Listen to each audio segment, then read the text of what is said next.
Question हुआ Deepa.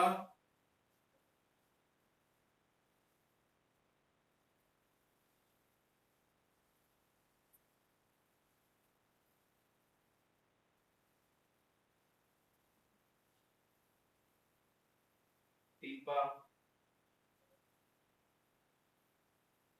Question हुआ।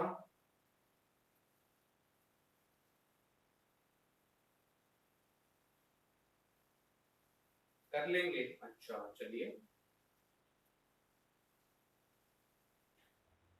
भानु हैं?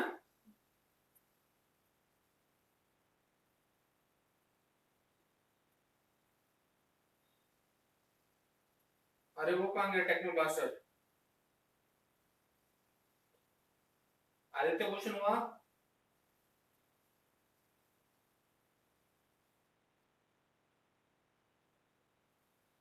बेटा क्वेश्चन नहीं करोगे तो यही होगा, इसलिए कहता हूँ जो एटलीस्ट हमेशा याद रखना, कोई भी फैकल्टी जब भी आपको कोई टॉपिक पढ़ाती है कुछ कराती है तो उसमें कोई न्यूमेरिकल कराया है, कुछ नहीं कर पाओ तो एटलीस्ट उसी क्वेश्चन को बिना देखे सॉल्व करने की कोशिश क्या करो।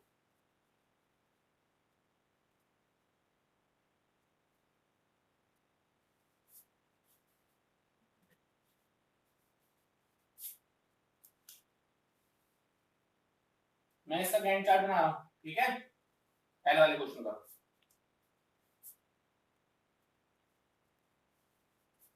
पहले वाले क्वेश्चन का मैं क्या बना रहा हूँ, गैंट चार्ट बना रहा हूँ। गैंट चार्ट की सबसे पहली चीज जो है, जो ध्यान रखने वाली बात है वो क्या है, कौन बताएगा? सबसे नहीं, बेवकूफो, बेवकूफी वाली बात मत करो। कल मैंने बताया था गैंट चार्ट जब भी आप बनाते हो it always start with zero. जैसे गैंट चार्ट बनाया यहाँ पे लिख देना है जीरो। क्या लिख देना है? जीरो। कुछ दिमाग में लगाना, अगर आपने यहाँ जीरो नहीं लिखा तो क्वेश्चन आप नहीं कर पाओगे, गलत कर दोगे। गैंट चार्ट क्या हुआ आपका, स्टार्ट विद ऑलवेज जीरो। चलिए जीरो था। अब ये देखना है जब टाइम जीरो था क्या उस समय कोई प्रोसेस आपकी मेमोरी में आई है? देखिए टाइम जीरो, हाँ जी टाइम जीरो पे कौन सी प्रोसेस आई है? P1। कोई और प्रोसेस है P1 के अलावा? नहीं है ना। तो हम क्या करेंगे, P1 को इस पे सीपीयू पे शेड्यूल कर देंगे। कितनी बात समझ में आ गई? P1 को सीपीयू पे शेड्यूल कर दिया। अब आप देखेंगे कि हमारी जो एल्गोरिथम है ये कौन सी है, हमारी एल्गोरिथम है ये FCFS। और ये कौन सी मोड में काम करती है? Non primitive. यानी एक बार अगर आपने सीपीयू को असाइन करा दिया तो जब तक ये अपना एग्जीक्यूशन खत्म नहीं करेगी सीपीयू पे असाइन रहेगी। तो कितना समय लगेगा इसको? 30 का। जीरो से लेके 30 तक क्या चलेगी? P1 ने 30 जब टाइम पूरा हुआ 30 यूनिट ऑफ टाइम, इसके बाद अपना एग्जीक्यूशन खत्म कर लिया। खत्म करते ही क्या हो गया, आपकी रन स्टेट खाली होगी। अब अगला प्रोसेस शेड्यूल होगा। अब देखिए 30 सेकंड गुजर चुके हैं, टाइम कितना गुजर चुका है? 30 सेकंड का। अब क्या इन 30 सेकंड में और कोई प्रोसेस आई है? हाँ, जब टाइम 1 था तब एक प्रोसेस आई थी P2। यानी जब टाइम 1 था तो आई थी कौन सी? P2। और जब टाइम 2 हुआ तो आई थी आपकी P3। और उसके बाद कोई और प्रोसेस नहीं आई। यानी अब अगली जो प्रोसेस शेड्यूल होगी इन दोनों में से होगी, ठीक है। इन दोनों में से अगली प्रोसेस क्या होगी, यहाँ पे हम शेड्यूल कराएंगे। अब इन दोनों में से कौन सी करनी है? अब हम देखेंगे यहाँ पे अराइवल टाइम। किसका अराइवल टाइम क्या है? छोटा है। तो अराइवल टाइम किसका छोटा है? आपका किसका छोटा है? P2 का। P2 का बना तो अगली प्रोसेस इनमें से कौन सी शेड्यूल होगी? P2। P2 शेड्यूल होगी। P2 जब शेड्यूल होगी तो P2 कितने टाइम के लिए चलेगी? 2। तो ये कितना हो गया? 32। ठीक है। अब बची कौन सी प्रोसेस खाली? P3। हाँ तो अगली वाली कौन सी चली जाएगी? P3। P3 P3 कितने टाइम तक चलेगी? और 2 सेकंड के लिए, तो ये होगा 34। अब कंप्लीशन टाइम की बात कर लेते हैं। कंप्लीशन टाइम इधर से देखते हैं हम, यहां से राइट से लेफ्ट। P3 अपीयर हुआ पहली बार। P3 का टाइम क्या है यहाँ पे? 34। फिर आगे चले P2 मिला, P2 का टाइम क्या है? 32। फिर आगे चले P1 का टाइम क्या है? 30। ठीक है। तो ये इनके हो गए कंप्लीशन टाइम। अब कंप्लीशन टाइम आ चुका है तो चलिए कैलकुलेशन करके बताइए बेबी टाइम कितना है? जल्दी बताइए।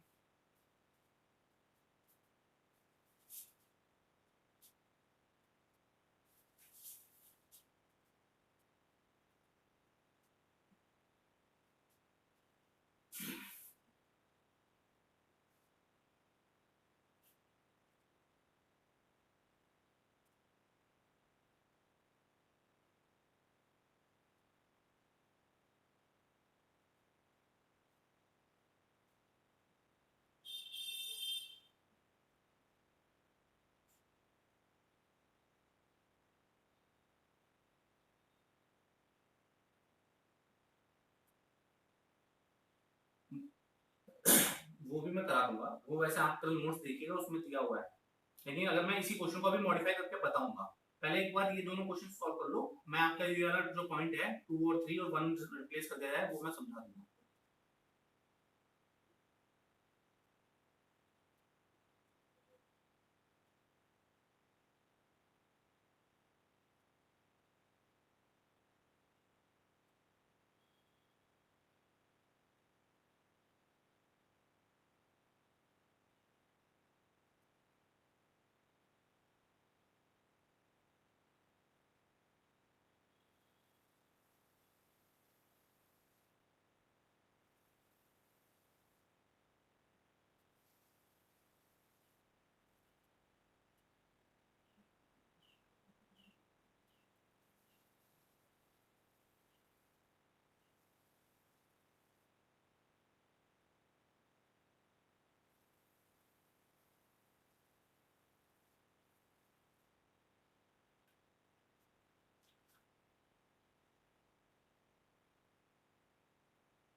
अरे निकाला कैलकुलेशन। बच्चों इस तरह से तो काम नहीं चलेगा, देखिए आप लोग इस तरह से कर रहे हो, आप लोग कैलकुलेट नहीं कर पा रहे हो। पहले सीटी निकाल दे, टीएटी निकालो फटाफट। टीएटी क्या होता है? सीटी माइनस पीटी।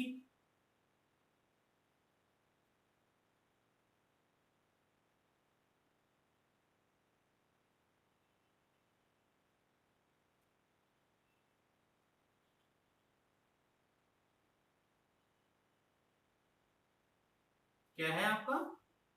अरे वो मुझे मत बताओ, मुझे एवरेज बताओ, एवरेज कैसे निकालते हैं, मुझे एवरेज से मतलब है। Final answer. हाँ, किस बच्चे का नहीं आया है?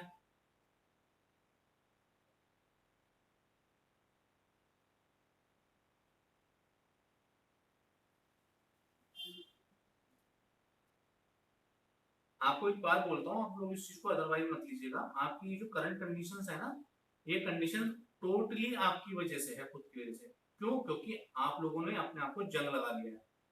अगर आप अपनी चीजों को, मैथमेटिक्स को, इन चीजों को प्रैक्टिस करते रहते, जो चीजें चल रही है उनके लिए थोड़ी मेहनत करते, तो आज आपकी ये हालत ना होती कि आपको छोटी छोटी चीजों में भी जो आपको माइनस करने में, आपको एवरेज निकालने में इतना टाइम लग रहा है। और दूसरा बड़ा रीजन है आपकी क्यूरियोसिटी। आपके अंदर क्यूरियोसिटी नहीं है, आपके अंदर पढ़ने की चाह इतनी नहीं है।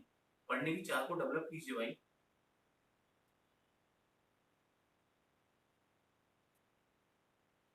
आपको तो एक्साइटेड होकर पढ़ना चाहिए कि नई चीज मिल रही है पढ़ने के लिए, मेरे आगे करियर बनने में आपको हेल्प मिलेगी, आपसे इससे आगे चल के आप बहुत कुछ नया कर पाओगे। आपने अपना जो फ्यूचर लाइफ देखी है उसमें ये बिल्ड करने में हेल्प करेगा, लेकिन आप लोग को कोई एक्साइटमेंट नहीं है। एक बच्चा है जिसने टाइमली सॉल्व करके दिया था, बस, सिर्फ एक बच्चा। और वो वही बच्चा है जिसने कल उस क्वेश्चन को रिपीट करके देखा था। 19.66 सबका आ गया, कोई रह गया?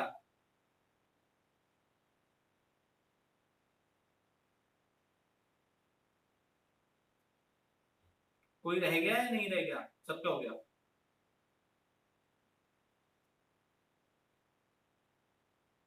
देखिए सिंपल सी चीज है, अगर आपने क्वेश्चन से गैन चार्ट बना लिया तो सारी प्रॉब्लम सॉल्व होगी।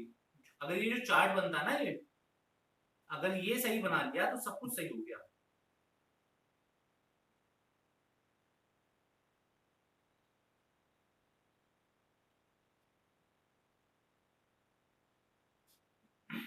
बेटा वो तो बोर्ड पे लिख दिया था मैंने, पहले आंसर बता दिया था, कहाँ सो रहे थे आदित्य?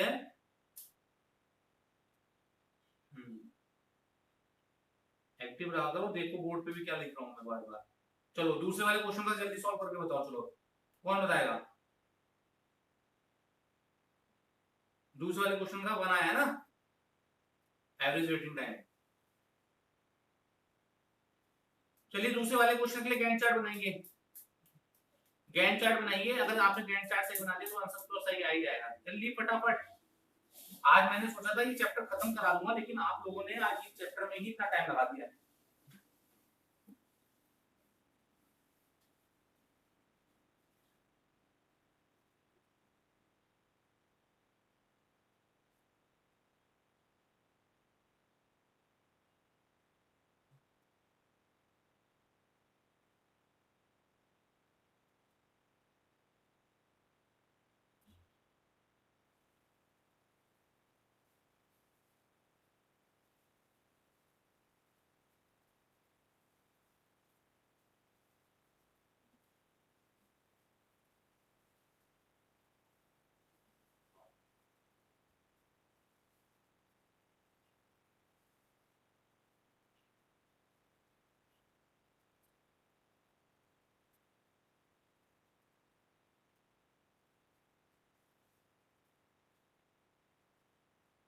सभी का आ गया आंसर? मैं नाम ले लेके बोलूं तभी बोलोगे क्या? दीपा,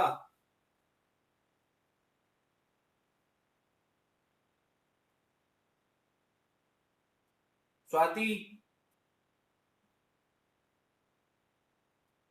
बना लिया? यसर,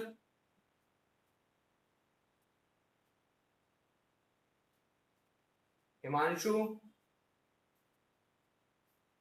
भाई एक तो ना अपने कान में ईयरफोन लगा के बैठा करो, जैसे ही बोला करूं तो तुरंत रिप्लाई करने की आदत रखो। और मैंने बोल रखा है आप अपने स्पीकर ओपन कर रख सकते हो, अगर आपने ईयरफोन लगा रखे हैं तो आपकी इधर आधर की वॉइस नहीं आएगी। भाई 50-60 का ईयरफोन और एक फोन से तो आप अटेंड कर ही रहे हो, लेकिन इतना तो आप अफोर्ड कर ही सकते हो ना, ताकि इफेक्टिवली आपकी क्लास चल सके। पीयूष, भानु,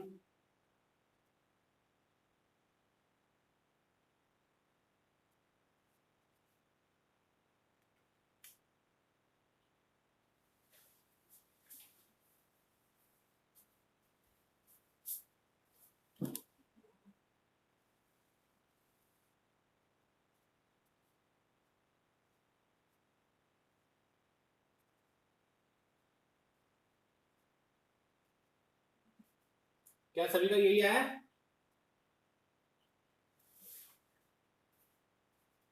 ऐसा कौन सा बच्चा है जिसका ये चीज नहीं आई है?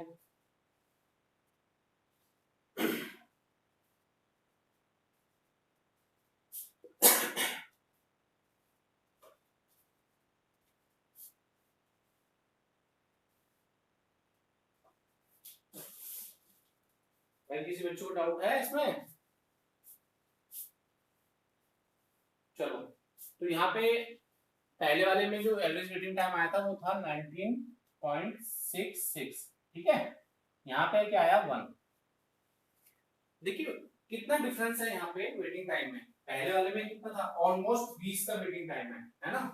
अगर हम उसको राउंड ऑफ करके बात करें तो क्या है, 20 सेकंड का ऑलमोस्ट हमारा यहाँ पे वेटिंग टाइम है। और दूसरे वाले में क्या है, सिर्फ 1 सेकंड का वेटिंग टाइम है। यानी यहाँ देखिए एवरेज वेटिंग टाइम से मतलब है क्या है कि हर प्रोसेस को सीपीयू मिलने में ऑन एन एवरेज 1 सेकंड का टाइम या 1 यूनिट का टाइम लग रहा है यहाँ पे, ठीक है। यानी हर प्रोसेस को सीपीयू मिल जाएगा, लगभग उसको कितना वेट करना पड़ रहा है, 1 सेकंड का। चलिए, अगर इसमें जो वेटिंग टाइम आया था 19.66, इसका क्या मतलब हुआ, जितनी भी प्रोसेस आपकी थी यानी P1 P2 P3, यानी इन तीनों प्रोसेस को जब भी सीपीयू मिला तो इनको ऑलमोस्ट कितना वेट करना पड़ा सीपीयू को मिलने के लिए, कितना वेट करना पड़ा। वेटिंग टाइम तो मतलब समझ में आ गया? हाँ या ना, जल्दी बोलो। ठीक है, ये वाली चीज समझ में आई। अब आप एक चीज को गौर करिए कि प्रोसेस तो यहाँ पे भी वही 3 है, यहाँ पे भी वही 3 है, ठीक है भाई। P1 P2 P3, यहाँ पे भी P1 P2 P3 same process है ना। लेकिन देखिए इनका सबका वर्स्ट टाइम क्या है भाई, इसका वर्स्ट टाइम ये है, इसका ये है, इसका ये है, इसका ये है। मतलब हमने क्या किया इस क्वेश्चन में और इस क्वेश्चन में फर्क क्या है, हमने सीक्वेंस बदल दिया। यहाँ पे जो पहली प्रोसेस आ रही थी जो टाइम 0 पे, उसका बर्स्ट टाइम 30 था। हमने यहाँ क्या किया, यहाँ पे जो प्रोसेस लास्ट में आ रही है उसका बर्स्ट टाइम 30 कर दिया, बाकी सब कुछ सेम है। देखिए सेम है ना, 30 2 2 2 2 30 है ना, सेम है। अब देखिए सीक्वेंस बदलने से क्या हुआ, वेटिंग टाइम पे कितना ज्यादा फर्क पड़ गया, वेटिंग टाइम पे कितना ज्यादा फर्क पड़ गया। किसकी कॉल आ रही है ये, कोई नहीं। वेटिंग टाइम में देखिए कितना ज्यादा फर्क पड़ चुका है। तो ऐसा क्यों हुआ, ऐसा क्यों हुआ? आपको एक कंसेप्ट पढ़ाया था, आपको याद होगा, सीपीयू बाउंड प्रोसेस और आईओ बाउंड प्रोसेस पढ़ाए थे। एक चीज पढ़ाई थी ना, सीपीयू बाउंड प्रोसेस और आईओ बाउंड प्रोसेस, आया ना? क्या होते थे सीपीयू बाउंड प्रोसेस, क्या होते थे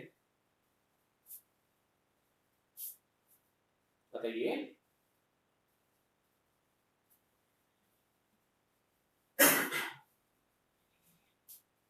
भाई सीपीयू बाउंड प्रोसेस क्या होते थे, बताओ?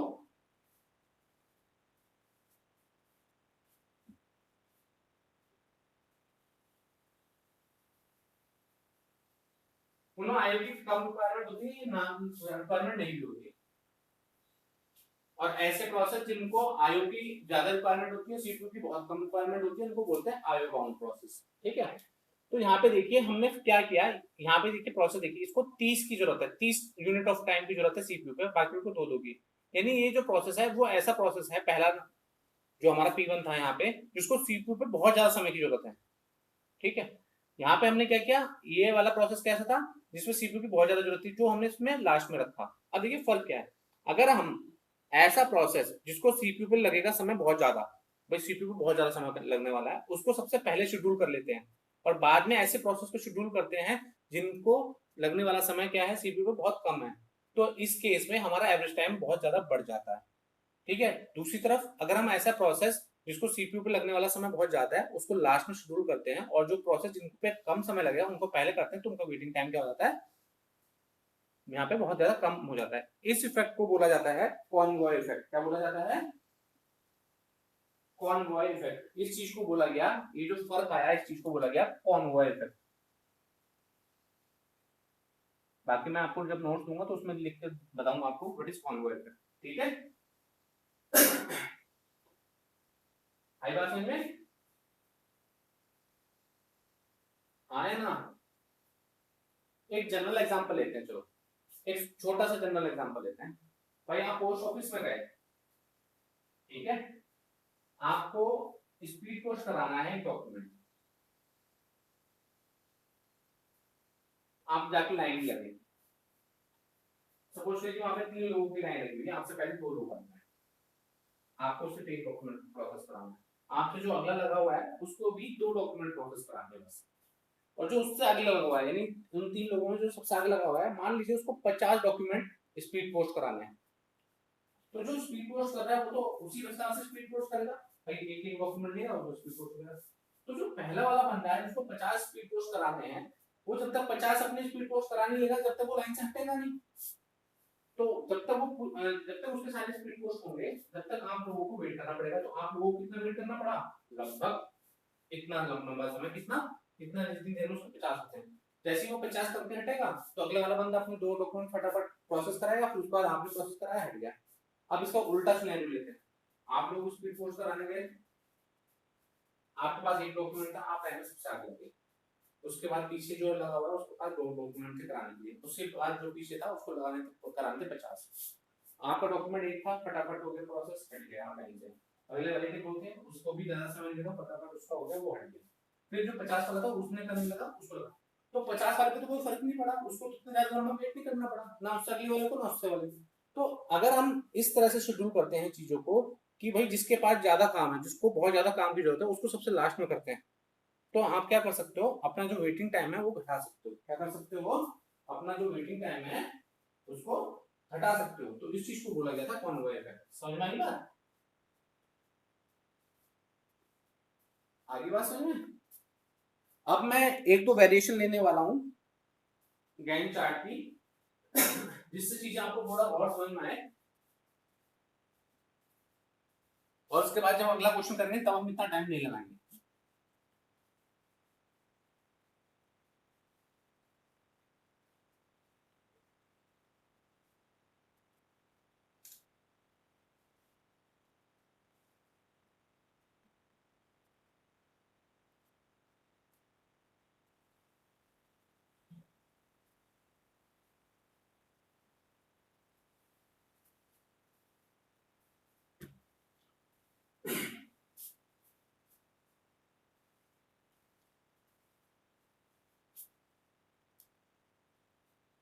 आदित्य,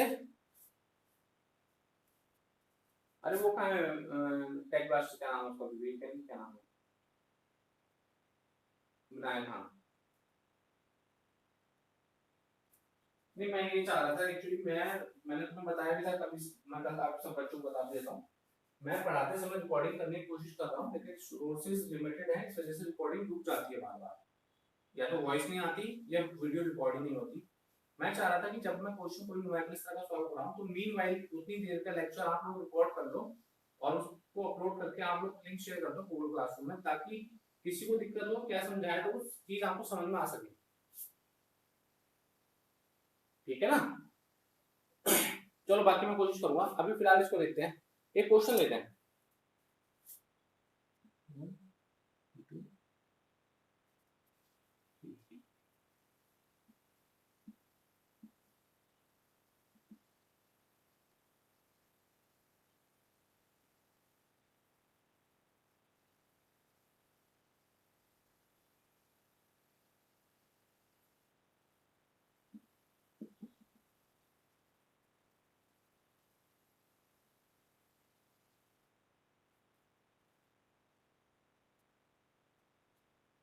चलिए ये क्वेश्चन है, सभी को विजिबल है?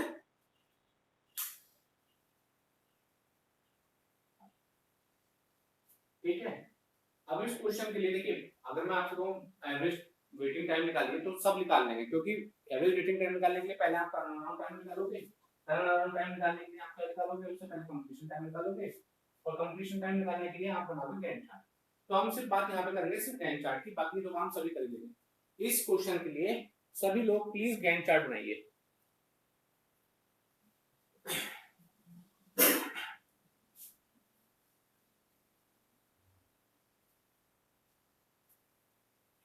इस क्वेश्चन के लिए बनाएंगे, इतने मैं एक क्वेश्चन और दे रहा हूँ।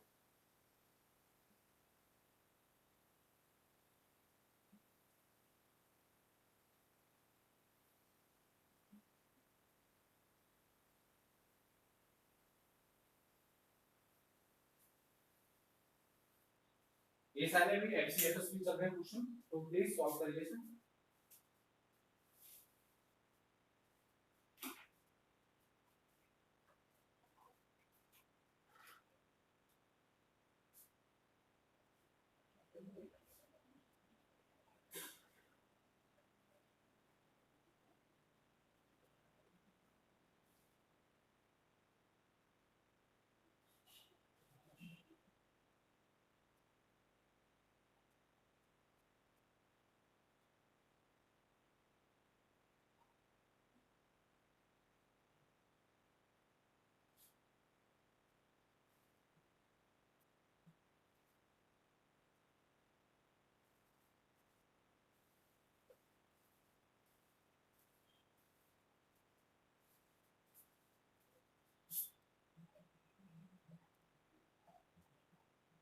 बन गया?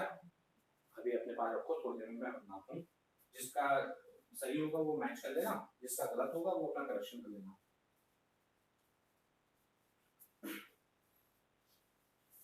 लेकिन बेटा आप लोग भी ना आदत डालिए एफर्ट डालने की, ऐसे काम नहीं चलता कि फैकल्टी एफर्ट करती रहेगी अपना आपको।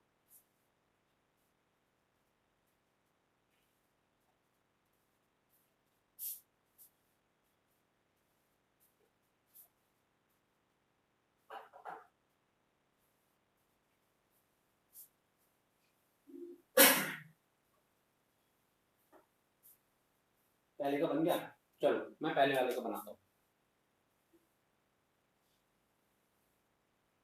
मैंने गैंट चार्ट बनाया, Gantt chart always start with zero, यहाँ लिख दिया जीरो। जब टाइम जीरो था, जब टाइम जीरो था, क्या कोई प्रोसेस हमारी आई थी? हम यहाँ से चेक करेंगे। हाँ जी, जब टाइम जीरो था प्रोसेस P1 आ गई थी। तो कौन सी आ गई थी प्रोसेस? P1। और कोई प्रोसेस है? नहीं, एक ही प्रोसेस थी तो वो सीपीयू पे चली गई। ठीक है, अब एफसीएफएस है तो इसका मतलब जितना उसका टाइम है वो पूरा करेगी। कितना टाइम है? 2 सेकंड का। तो इसने 2 सेकंड तक यहाँ पे एग्जीक्यूशन स्टार्ट पूरा किया अपना, कर लिया। अब देखिए क्या इन दो टाइम में कोई और प्रोसेस आई है? नहीं भाई, टाइम जब जीरो था कोई एक ही थी, 1 होने पे कोई नहीं आई, 2 होने पे भी कोई नहीं आई। जब टाइम 3 था तो कौन सी आई, P2। यानी 2 से लेके 3 तक कोई प्रोसेस नहीं आई। जब टाइम 3 था तो कौन सी प्रोसेस आई, आपकी P2। P2 आई, कितने टाइम के लिए चली, 3 टाइम के लिए, 3 + 3 6 टाइम तक चली। अब देखिए क्या जब तक ये खत्म करके आती है क्या कोई प्रोसेस आ चुकी है, हाँ जी। जब टाइम पास था तो उस टाइम पे कौन सी आ चुकी है, P3 आ चुकी है, तो हमने P3 को यहाँ पे शेड्यूल कर दिया। जब आप इस क्वेश्चन को करने की हैबिट में आ जाओगे तो ये सारी चीजें करने की जरूरत आपको नहीं पड़ती। तो P3 किया, P3 ने कितना टाइम एग्जीक्यूशन किया, 2 सेकंड का, तो 6 + 2 8, यहां तक हुआ। इतनी बात समझ में आई, यानी टाइम 2 से लेके 3 तक सीपीयू ने किसी भी प्रोसेस को क्या करा, एग्जीक्यूट नहीं किया। तो ये टाइम क्या रहा आपका, खाली रहा, यानी सीपीयू क्या इस टाइम रहा, आइडल रहा। आइडल मतलब खाली रहा। कितने बच्चों का सेम था, अरे भाई जिसका सेम था तो बताओ ना, नाम बताओ ना, सेम बना था। चलो बाकी दीपक,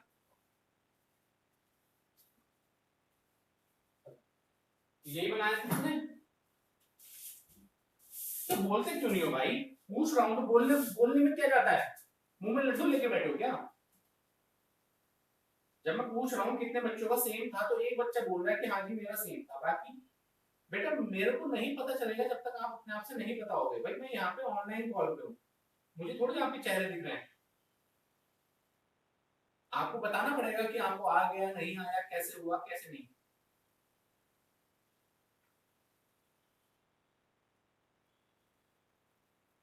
हम्म,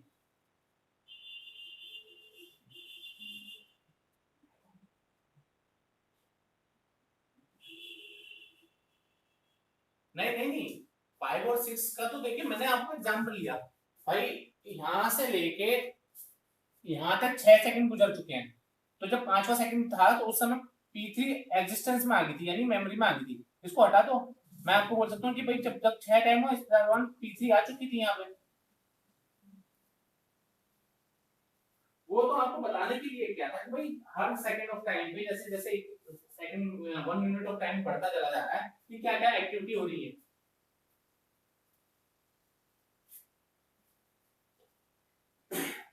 आपके माइंड में पिक्चर क्लियर करने के लिए चीज बनाइए, अदरवाइज आपको ये जो बताना पड़ रहा है कि भाई P1 यहाँ आ गया, यहाँ लिख दो, ये लिखने की जरूरत नहीं है। ये बताया कि भाई जब टाइम 0 था P1 यहाँ पे आ चुका था, वो तैयार था सीपीयू के शेड्यूल होने के लिए।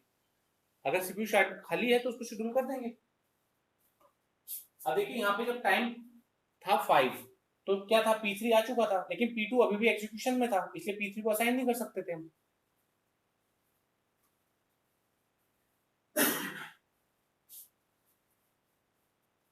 होगी बात। अगला क्वेश्चन जो है उसके लिए बनाओ फटाफट।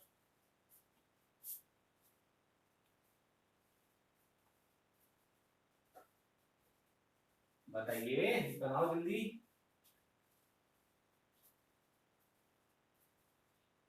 अगले क्वेश्चन में सिर्फ बर्स्ट टाइम गिवन है, अराइवल टाइम नहीं है, छोटी सी ट्रिक है। कौन बताएगा,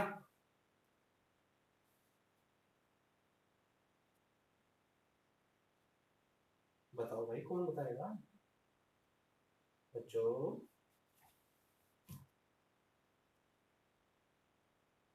देखिए जब कभी भी आपको अराइवल टाइम गिवन नहीं होता तो आप हमेशा मान के चलो जितनी भी प्रोसेस हैं वो सभी टाइम 0 पे अराइव हो चुके हैं, यानी सबका अराइवल टाइम क्या होगा, सेम होगा, और क्या होगा, 0 होगा। समझ में आई, बाय डिफॉल्ट अगर आपको गिवन नहीं होता, या आपको बोल दे कि भाई प्रोसेस P1 का बर्स्ट टाइम क्या है, 2 है, P2 का बर्स्ट टाइम 3 है, P3 का बर्स्ट टाइम 4 है, और सारी की सारी प्रोसेस एक साथ आपकी मेमोरी में आती हैं।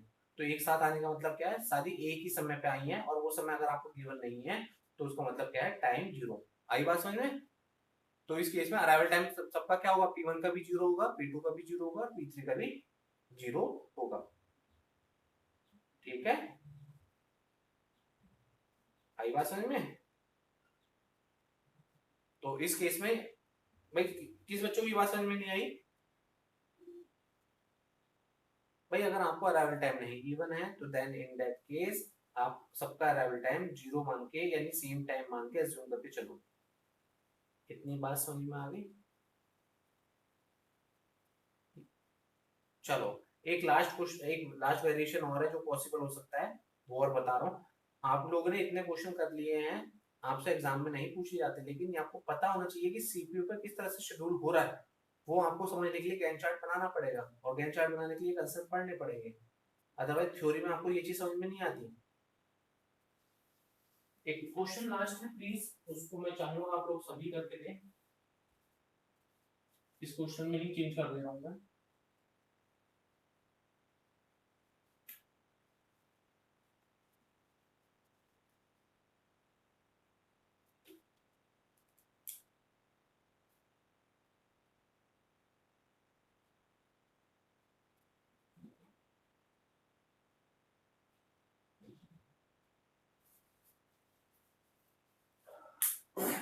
क्वेश्चन हो गया, विजिबल है? अब बनाइए गैंट चार्ट का।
देखिए इस क्वेश्चन में कुछ भी नहीं है, इस क्वेश्चन में एक छोटी सी चीज है जो ऑब्जर्व करने वाली है कि भाई जो प्रोसेस P2 और P3 है उन दोनों का जो अराइवल टाइम है वो सेम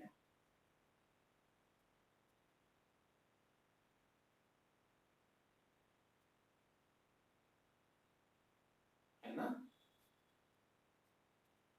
उन दोनों का जो अराइवल टाइम है सेम है।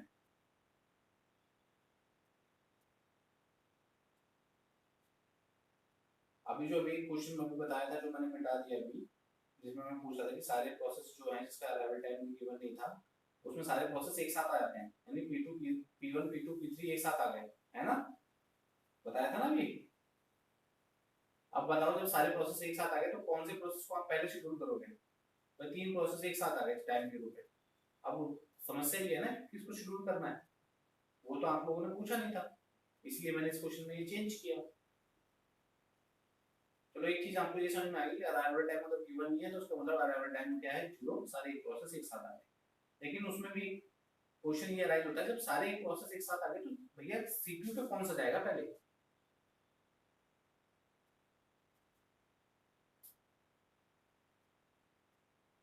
जिसका बर्स्ट टाइम बोलते हैं, मतलब BURST बर्स्ट। नहीं, यहाँ पे FCFS के केस में उस प्रोसेस को शेड्यूल करके देखिए, जैसे कि आप प्रोसेस P2 और P3 सेम टाइम पे आ रही है, इसमें उस प्रोसेस को शुरू करेंगे जिसका प्रोसेस आईडी नंबर छोटा होता है। क्या होता है? प्रोसेस आईडी नंबर छोटा होता है, और आईडी नंबर क्या है नीचे दिए हुए हैं। जैसे ये जो प्रोसेस P1 है, 1 क्या है इसका आईडी नंबर है, P2 का आईडी नंबर 2 है, P3 का आईडी नंबर 3 है। P2 और P3 में से आईडी नंबर छोटा किसका है? P2 का। तो पहले इन दोनों से अगर आपसे चॉइस पूछी जाए कि कौन सा शेड्यूल होना है तो आप किसको चूज करोगे, P2 को। हाँ P2 को। मैं एक बार क्वेश्चन सॉल्व करने की कोशिश करता हूँ, यहाँ पर मुझे करिएगा।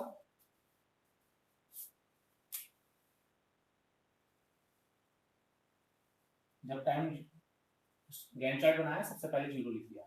जब टाइम 0 था कौन सी प्रोसेस है, सिर्फ P1 है, कोई और प्रोसेस है नहीं है, तो P1 को हमने यहाँ पे शेड्यूल कर दिया। P1 कितने समय के लिए चलेगी, 2 टाइम के लिए। P1 चली 2 तक। अगले क्या, जब टाइम इसने अपना एग्जीक्यूशन खत्म किया, क्या हुआ, कोई प्रोसेस है यहाँ पे आने के लिए, नहीं है। सीपीयू क्या हुआ, अगले यूनिट ऑफ टाइम तक क्या है, खाली चलता रहा। क्या जब टाइम 3 था कोई और प्रोसेस है आने के लिए, हाँ। अब यहाँ पे 2 प्रोसेस हो गई है आने के लिए, P2 और P3। इन 2 प्रोसेस में से कौन सी प्रोसेस को अब शेड्यूल करना है, अब चेक करना है। देखिए अराइवल टाइम के बेसिस पे करते हैं हम फर्स्ट कम फर्स्ट सर्व में, लेकिन अराइवल टाइम हो गया यहाँ पे सेम, यानी यहाँ पे हो गया टाई। ठीक है, मैच टाई हो गया। अब यहाँ पे डिसीजन किसके पक्ष में जाएगा, भाई जिसका प्रोसेस आईडी नंबर छोटा होगा। यहाँ पे इनमें प्रोसेस आईडी नंबर किसका छोटा है, P2 का। तो हम क्या करेंगे, P2 को ना लेके P2 को लेंगे। अब P2 कितने टाइम समय के लिए चलेगा, 3 तक के लिए। तो ये हो गया टोटल 6। अब P2 में से हमने ये चूज किया था, अगला कौन सा आएगा, P3। ठीक है, P3 कितने समय के लिए जाएगा, जाएगा ये 2 समय के लिए, ये हो गया 8। P3 यहाँ तक चला गया। अब नेक्स्ट है, देखिए जब तक टाइम 8 हुआ क्या और कोई प्रोसेस आ सकता है, हाँ भाई ये प्रोसेस P4 भी आ चुका है। ठीक है, क्योंकि इसका टाइम क्या है 6 और टाइम हो चुका है 8, यानी 8 से पहले 6 आ चुका है।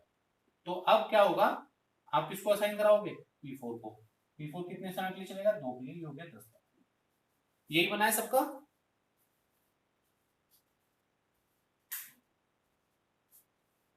थोड़ा क्या डिफरेंट था,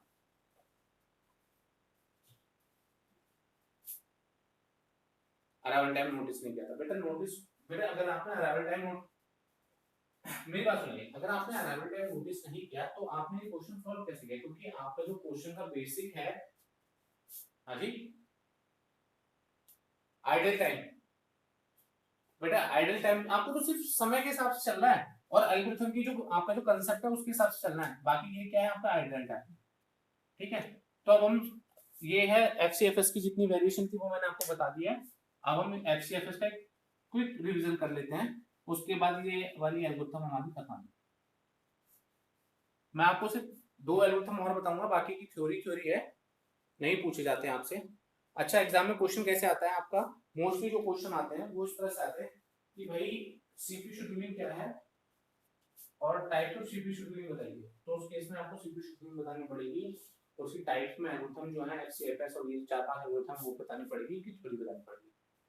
या कभी कभी आपसे पूछ लिया जाता है right short note on priority scheduling या एफसीएफएस शेड्यूलिंग। उस केस में आपको प्रायोरिटी शेड्यूलिंग के बारे में बताना पड़ेगा, या एफसीएफएस के बारे में अगर आपसे पूछा तो एफसीएफएस के बारे में आपको बताना पड़ेगा। और साथ साथ क्या करना पड़ेगा आपको, आपको उसके थोड़ा सा कोई छोटा सा एग्जांपल लेके करना पड़ेगा। मान लीजिए आपसे एफसीएफएस का आता है पूछते हैं, भाई व्हाट इज एफसीएफएस, आपने उसकी थ्योरी लिख दी, उसके एडवांटेज और डिसएडवांटेज लिख दिए, वो आपको खुद से ढूंढने भाई। उसके बाद क्या करा, आपने एक छोटा सा क्वेश्चन ले लिया, क्वेश्चन क्या था, पी एटी बीटी। ठीक है, 3 प्रोसेस का एग्जांपल ले लो, P1 P2 P3। Arrival time अपने हिसाब से 0 1 2 ले लीजिए, बस टाइम अपना 2 3 2, इस तरह से कोई भी छोटा सा एग्जांपल 3 प्रोसेस का बना के उसको सॉल्व करके दिखा दो फटाफट। आई बात समझ में, बड़ा एग्जांपल मत लेना, 3 प्रोसेस का एग्जांपल लो, उसको सॉल्व करके दिखाओ, गैंट चार्ट बनाओ, अराइवल टाइम निकालो, वेटिंग टाइम कर लो और क्वेश्चन सॉल्व। अगर आपके पास समय बचता है तो आप पूरा क्वेश्चन सॉल्व कर दो, अदरवाइज उसकी थ्योरी लिख के और एक क्वेश्चन लेके गैंट चार्ट बना के छोड़ दो। आई बात समझ में,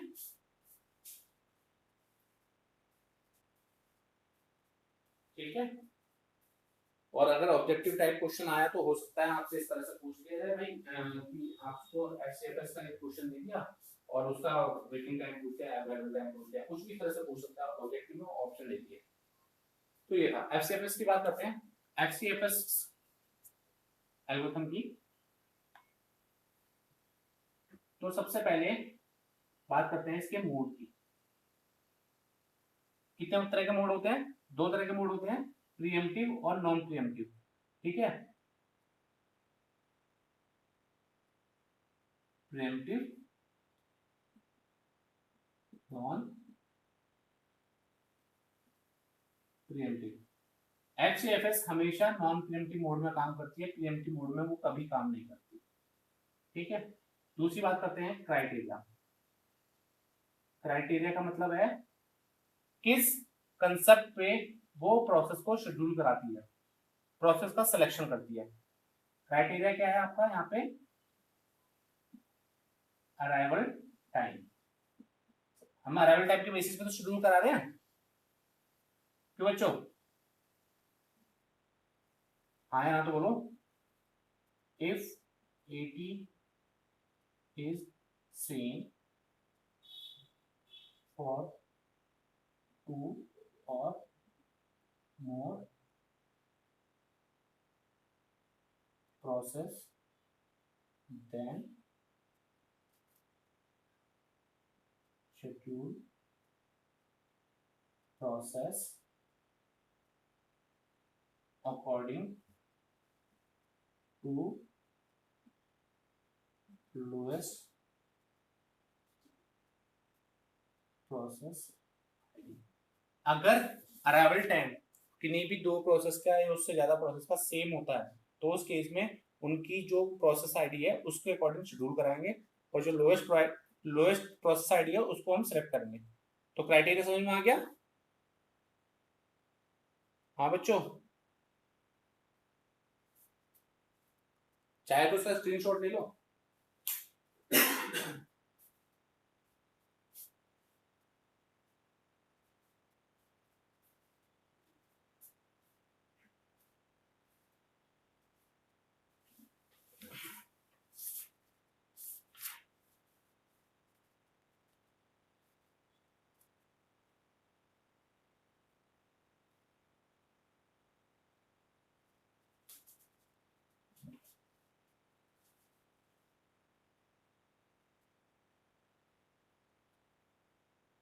हो गया?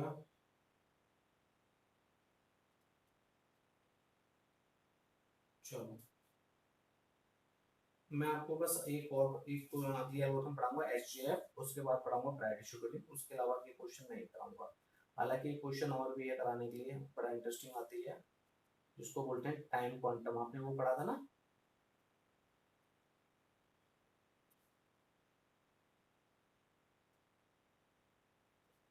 आपने पढ़ा था ना time sharing operating system, types of operating. हाँ, तो टाइम शेयरिंग ऑपरेटिंग सिस्टम में जो शेड्यूलिंग एल्गोरिथम काम करती है वो टाइम क्वांटम वाली करती है, राउंड रॉबिन शेड्यूलिंग बोलते हैं उसको। ठीक है, उसके बेसिस पर ही ऑपरेटिंग सिस्टम क्या प्रोसेस को शेड्यूल करता है।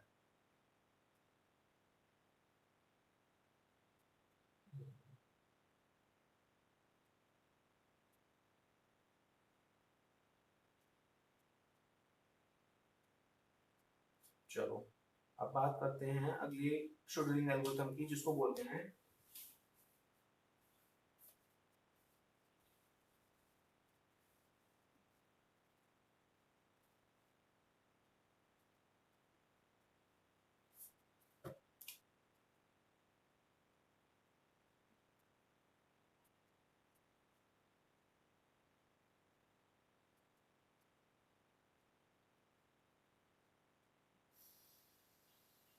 ये एल्गोरिथम कौन सी है? क्या लिखना बोर्ड पे?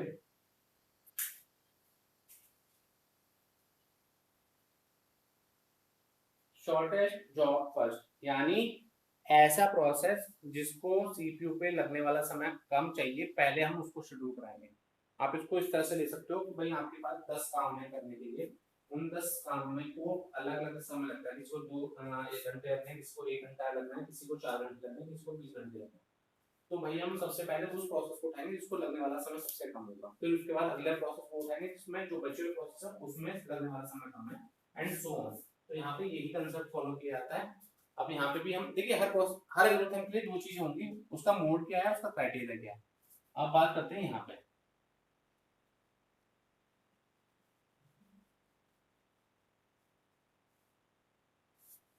ये जो एल्गोरिथम है वो दोनों मोड में काम कर सकती है। ये प्रीएम्प्टिव मोड में भी काम कर सकती है और ये नॉन प्रीएम्प्टिव मोड में भी काम कर सकती है। तो ये दोनों मोड में काम कर सकती है इस एल्गोरिथम में। अब बात करते हैं क्राइटेरिया की। यहाँ पे जो हम प्रोसेस चूज करते हैं, कौन सा प्रोसेस सीपीयू को शेड्यूल किया जाएगा, वो करते हैं on the basis of burst time. किसके बेसिस पे करते हैं बताइए बच्चों?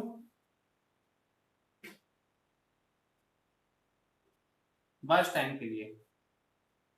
इफ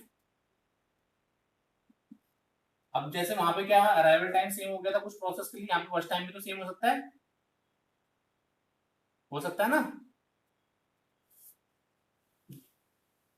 तो उस केस में क्या करेंगे, अगर बर्स्ट टाइम सेम है देन चूज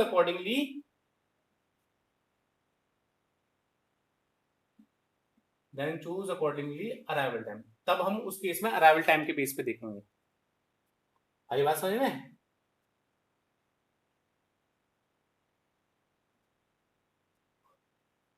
और अगर अराइवल टाइम भी सेम होता है तो देन अकॉर्डिंग टू आईडी। इतनी बात समझ में आ गई बच्चों? भाई आपको क्वेश्चन गिवन है C1 P2 P3 मान लीजिए, P2 का और P3 का बर्स्ट टाइम सेम हो जाता है, तो आप कौन सा प्रोसेस उसमें उस समय चूज करोगे? तो उस समय आप देखोगे P2 और P3 का अराइवल टाइम में से किसका अराइवल टाइम कम है, यानी कौन पहले आई है। अब मान लीजिए P2 और P3 में से P2 पहले आई तो आप P2 को असाइन कर दोगे। दूसरा केस क्या है, P2 और P3 का क्या है, बर्स्ट टाइम सेम हो जाता है और P2 P3 का हम देखते हैं अराइवल टाइम। अब P2 और P3 क्या है, दोनों सेम समय पाएंगे, तो अब क्या करोगे, तो उनकी हम आईडी देखेंगे, तो आईडी में छोटा कौन है P2, तो P2 को असाइन करते हैं। तो ये था आपका एसजेएफ के लिए जो आप हम कंसेप्ट यूज करने वाले हैं। इसका स्क्रीनशॉट लेना चाहो ले लो, फिर मैं आगे बढ़ता हूँ। है बेटा, क्या हुआ? हाँ नोट कर लिया, ठीक है। आप चाहो तो उसका स्क्रीनशॉट ले लो, मैं जो नोट कर रहा हूँ उस तरह से लिखा हुआ मिलेगा, मतलब ये शॉर्ट में आसान होता है।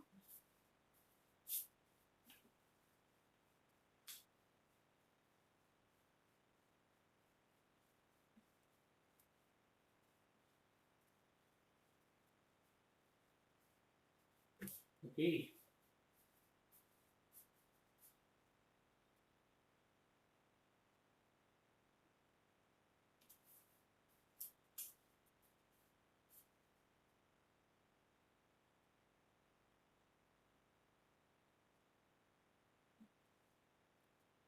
तो अभी हम क्वेश्चन ले रहे हैं नॉन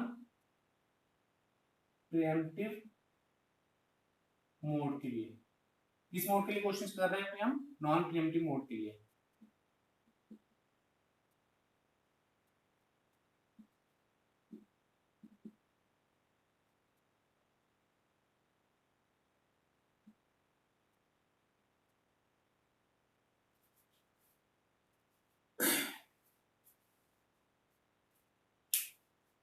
चलिए बच्चों सॉल्व करिए इसको। इसके लिए गैंट चार्ट बनाइए। अब हम हर किसी क्वेश्चन के लिए सिर्फ गैंट चार्ट बनाएंगे, हम उसको पूरा सॉल्व नहीं करेंगे, यानी हम उसके लिए कंप्लीशन टाइम, उसके लिए वेटिंग टाइम और उसके लिए टर्न अराउंड टाइम नहीं निकालेंगे, क्योंकि बाकी सब में सेम तरीका है निकालने का जैसे एफएस में था। तो मेन कांसेप्ट क्या है, हर कुछ एल्गोरिथम के हिसाब से अगर हम गैंट चार्ट बना पाते हैं तो उसको सॉल्व कर पाते हैं। तो बच्चों गैंट चार्ट को ऊपर है आपके ऊपर,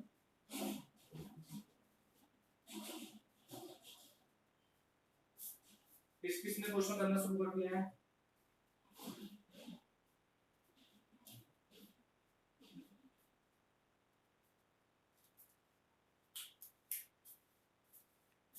चलता है।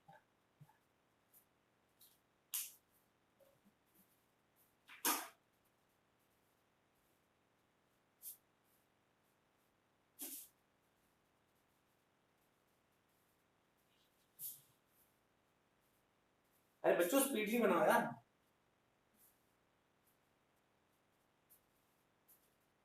इसके बाद क्लास किस चीज की है?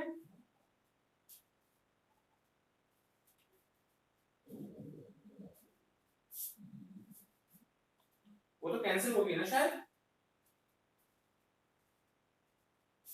अच्छा आज नहीं है।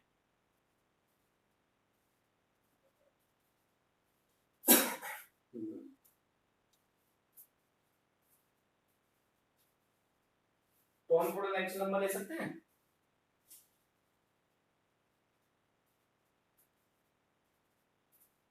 क्यों बच्चों?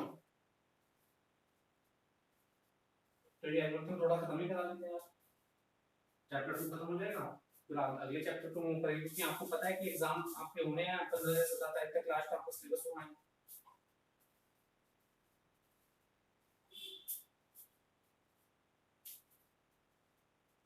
आदित्य तुम्हारे पास लैपटॉप है क्या? चलो मैं तुम्हें कुछ काम बताऊंगा बाद में।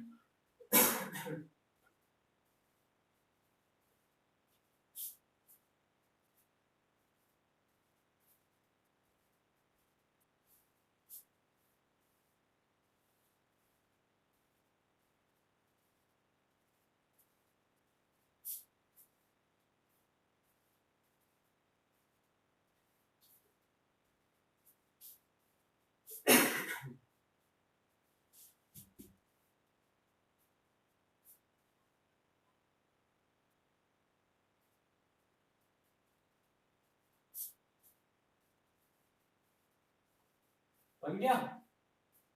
कोई और बच्चा जिसका रह गया हो? ये मतलब रह गया है बन गया?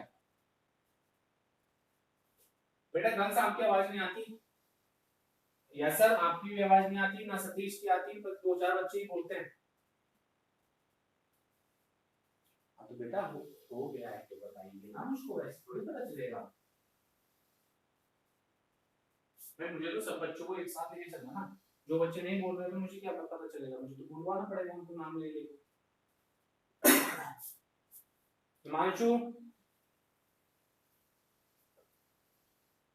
हिमांशु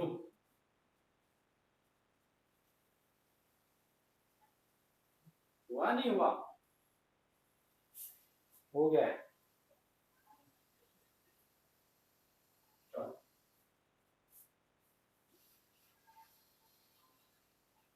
चलो क्वेश्चन मैं बनाता हूँ उसका गैंट चार्ट।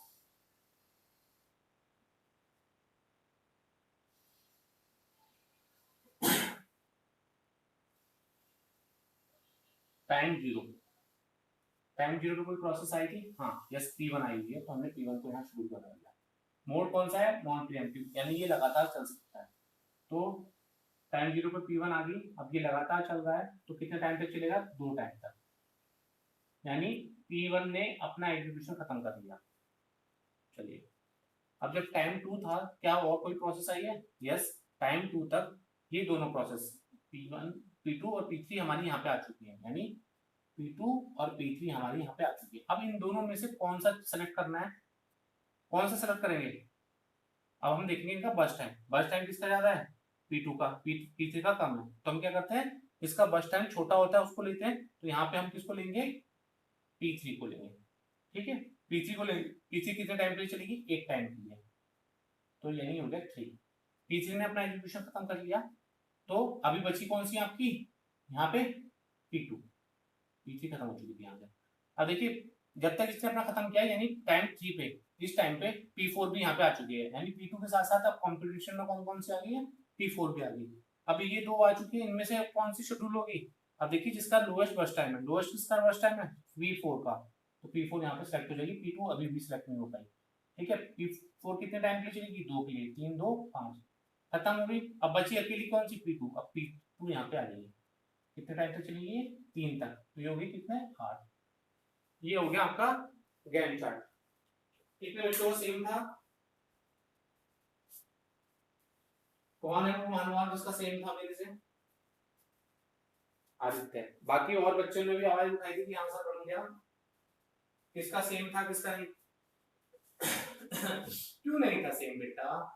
हर बार देखो, जब भी एक से ज्यादा प्रोसेस होंगे कंपटीशन में, उनका फर्स्ट टाइम कंपेयर करो ना।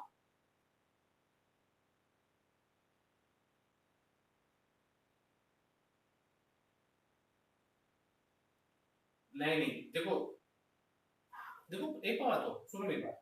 अराइवल टाइम हम ऐसे नहीं, मतलब क्वेश्चन में देखते ही देखना है, देखिए, जब तक प्रोसेस आएगी ही नहीं आपकी मेमोरी में, तो आप उसको चूज कैसे करोगे? आप ये बताओ, अराइवल टाइम तो हर जगह इंपॉर्टेंट रोल करेगा। देखिए, अराइवल टाइम क्या बता रहा है कि भाई प्रोसेस आ चुकी है, इस समय पाई है। जब तक प्रोसेस आपके सिस्टम में आएगी ही नहीं, तो आप उसको सीपीयू को शेड्यूल कैसे करा दोगे भाई? देखिए जब टाइम जीरो था, आप गैंट चार्ट को गौर से देखिए, जब टाइम जीरो था उस समय कौन सी प्रोसेस आई थी? सिर्फ P1 आई थी ना, कोई और प्रोसेस तो सिस्टम में आई नहीं बन के अभी तक। जब तक कोई प्रोसेस आएगी नहीं तो आप उसको शेड्यूल कैसे कर दोगे, आप उसको कंपेयर कैसे कर लोगे? तो एक ही थी।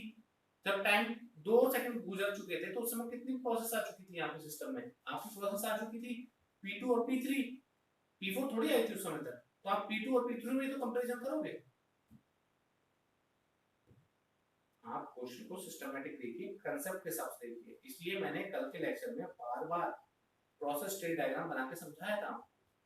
जब तक आपकी प्रोसेस रेडी स्टेट में नहीं आएगी तो आप उस कैसे सेलेक्ट करोगे कि भाई उसको सीपीयू पे असाइन करना है? Is that clear?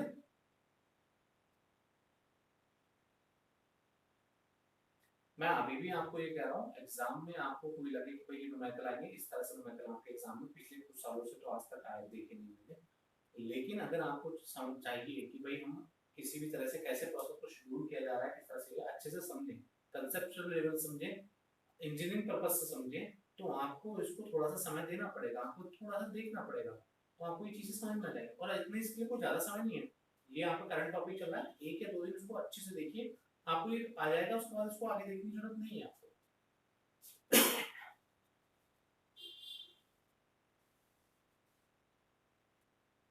भाई हो गया? हो गया ना? चलो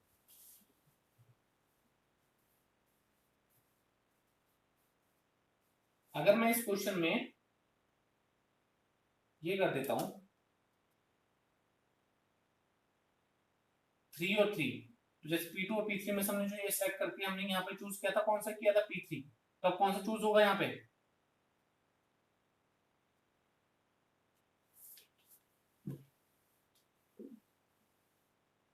फिर से देख लेते हैं, यहाँ पे टाइम जीरो हमने क्वेश्चन में चेंज कर दिया, यहाँ पे 1 की जगह कर दिया 3। ठीक है, तो टाइम जीरो पे था P1, P1 असाइन हो गया 2 टाइम के लिए। अब जब जीरो से लेके 2, क्या कोई प्रोसेस आई है? हाँ जी, 2 प्रोसेस आ गई, P2 और P3। P2 और P3, अब P2 और P3 में से कौन सी साइन होगी? हमारी जो एल्गोरिथम है उसका कंसेप्ट क्या है, जिसके बेस पे हम सिलेक्शन कर रहे हैं, क्राइटेरिया क्या है? वो है आपका बर्स्ट टाइम। अब बर्स्ट टाइम चेक किया, अरे बर्स्ट टाइम क्या है? 3 और 3 दोनों का बर्स्ट टाइम सेम है, इसका भी 3 है, इसका भी 3 है, तो हम इसमें से इसके बेस पे डिसीजन तो ले नहीं सकते। अब जब बर्स्ट टाइम सेम होता है तो हम किसके बेस पे डिसीजन लेते हैं? तो हम मूव करते हैं अराइवल टाइम की तरफ। अराइवल टाइम क्या है? अच्छा, अराइवल टाइम P2 का छोटा है, क्या है? 1 है, तो हम अब यहाँ पे P3 किया था, अब यहाँ पे कौन सी आ जाएगी? P2। इतनी बात समझ में आ गई? सपोज करो मैं इस क्वेश्चन में और चेंज कर देता हूं, अब यहाँ पे मैं अराइवल टाइम इसका भी कर देता हूं, क्या कर देता हूं? 1। अराइवल टाइम भी सेम हो गया भाई, अराइवल टाइम भी सेम हो गया, ये था आपका बस टाइम, ये था आपका अराइवल टाइम। हो गया, अराइवल टाइम भी सेम हो गया। अब किस बेस पे चूज करूंगा मैं? अब मैं देखूंगा आईडी, आईडी किसकी छोटी है? P2 की, तब मैं फिर से P2 को असाइन कर दूंगा। आगे बात समझ में? क्यों बच्चों? हाँ, देखिए जो 2 मोड पढ़ाए हैं, बताएं आपको, एक होता है प्रीएम्प्टिव, एक होता है नॉन प्रीएम्प्टिव। अभी तक के जो क्वेश्चन किए हैं हमने सारे किए हैं नॉन प्रीएम्प्टिव मोड के। एफसीएफएस तो चलती ही नॉन प्रीएम्प्टिव में है, वो प्रीएम्प्टिव मोड में कभी काम नहीं करती, तो सारे क्वेश्चन नॉन प्रीएम्प्टिव मोड के, यानी एक बार जब प्रोसेस शेड्यूल हो गया पूरा काम खत्म करके आता है। यहाँ पे भी ये मैंने एग्जांपल लिया नॉन प्रीएम्प्टिव मोड का। अब बात करते हैं प्रीएम्प्टिव मोड की। असली मजा आता है प्रीएम्प्टिव मोड में। इसमें आता है प्रीएम्प्टिव मोड में। तो अगला क्वेश्चन जो करते हैं एसजेएफ के प्रीएम्प्टिव मोड के लिए करते हैं।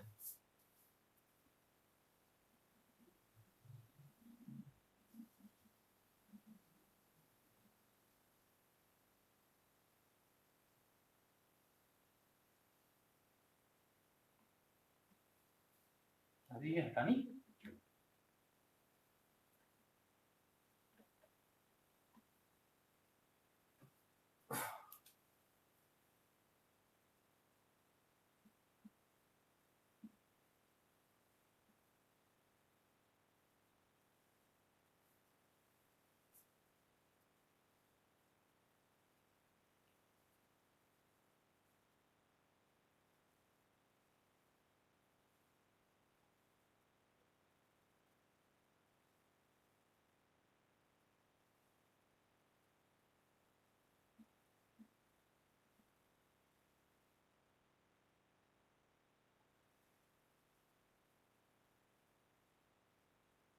अच्छा एक बात बताओ बच्चों, ऑनलाइन है सभी?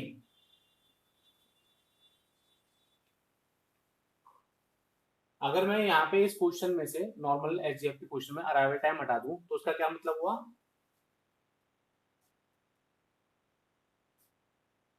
सबका अराइवल टाइम सेम है और सब 0 टाइम पाएंगे, ठीक है?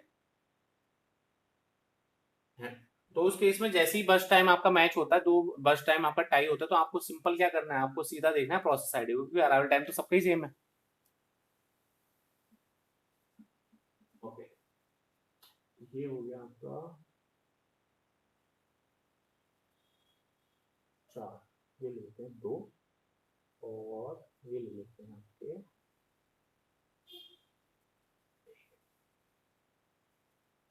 ठीक है? मोड कौन सा है हमारा यहाँ पे? प्रीएम्प्टिव है, तो ये आपने ले लिया। अब देखिए प्रीएम्प्टिव मोड में कैसे काम करती है, पहले एक बार क्वेश्चन मैं लिख करके बता रहा हूँ आपको, थोड़ा सा ताकि समझ में आए।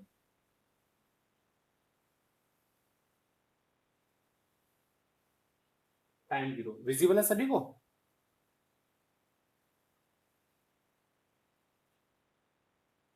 अब देखिए जब टाइम 0 था तो कौन सी प्रोसेस आ चुकी थी, कौन कौन सी प्रोसेस आ चुकी थी? जब टाइम 0 था सिर्फ हमारी प्रोसेस P1 आई थी। कौन सी प्रोसेस आई थी? P1 आई थी। तो जब P1 आई थी तो यहाँ पे तो सिलेक्शन की कोई जरूरत ही नहीं है, क्योंकि एक ही प्रोसेस है। तो हमने P1 को उठा के हमने यहाँ पे शेड्यूल कर दिया, ठीक है? P1 ने भाई अपना एग्जीक्यूशन स्टार्ट कर दिया। अगर हम नॉन प्रीएम्प्टिव मोड की बात कर रहे होते तो हम क्या करते, P1 कितनी देर तक काम करती? सीधे 4 सेकंड तक काम करती, करती ना करती, इस 4 तक। लेकिन हम बात कर रहे हैं प्रीएम्प्टिव मोड की, यहाँ पे आपको थोड़ा सा समझ के चलना पड़ता है। कैसे? टाइम 0 पे सिर्फ P1 थी तो P1 ने अपना एग्जीक्यूशन स्टार्ट कर दिया।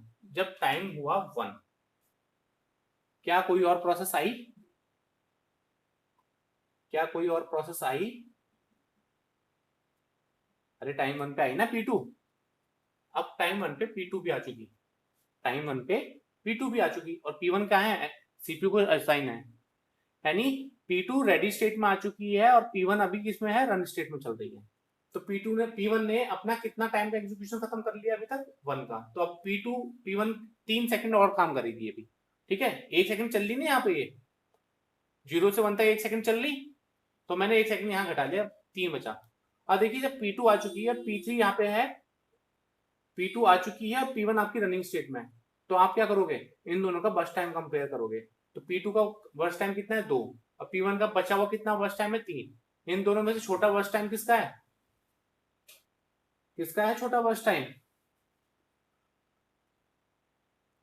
P2 का है ना। तो P1 को सीपीयू से हटा दिया जाता है, P1 को सीपीयू से हटा दिया जाता है। क्यों हटा दिया जाता है? क्योंकि उसने क्राइटेरिया को फुलफिल नहीं किया, यानी उसका बस टाइम, P1 को जबरदस्ती हटा दिया जाता है, तो इसको बोलते हैं प्रीएम्पशन, फोर्सफुली हटा देना।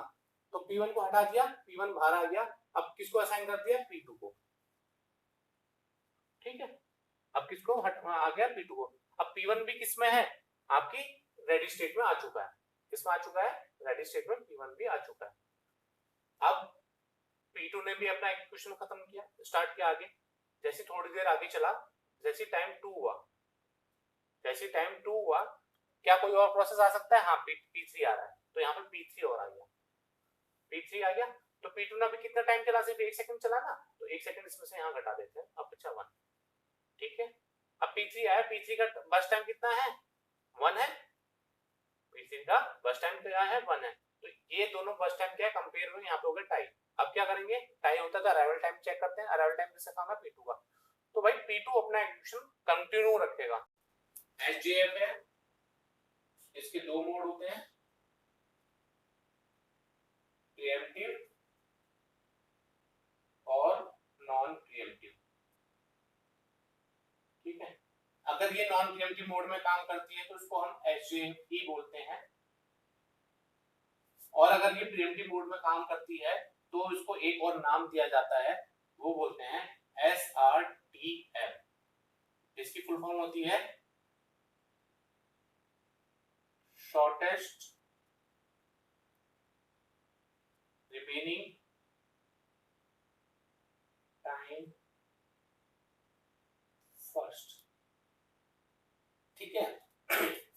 तो शॉर्टेस्ट जॉब फर्स्ट के दो नाम है, एक है एसजेएफ और दूसरा नाम है एसआरटीएफ। अगर एसजेएफ का नाम है तो इसका मतलब है नॉर्मल नॉन प्रिएम्प्टिव मोड में काम कर रही है। अगर हम उसको बोलते हैं एसआरटीएफ, इसका मतलब क्या है, कौन सा मोड है, प्रिएम्प्टिव मोड है। तो आपको मिलेगा क्वेश्चन किस तरह से, वो बोलेगा कि क्वेश्चन जो है फॉलोइंग एसजीएफ से करना है, इसका मतलब क्या है कि वो नॉन प्रिएम्प्टिव मोड में काम कर रहा है। या फिर वो बोलेगा SJF with preemptive mode. SJF with preemptive mode क्या है, एसआरटीएफ है, जो आपने प्रिएम्प्टिव मोड वाला एग्जांपल किया है। तो बस यही बताना था कि इसका एक और नाम होता है जिसको हम बोलते हैं एसआरटीएफ। अब बात करते हैं अगली एल्गोरिथम की।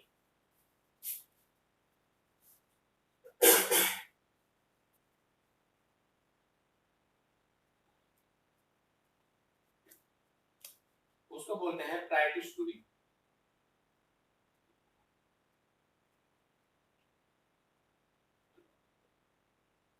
उसको बोलते हैं हम प्रायोरिटी शेड्यूलिंग।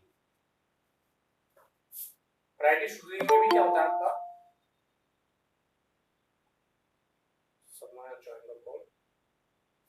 प्रायोरिटी शेड्यूलिंग में क्या होता है आपका, ये दो मोड में काम करती है।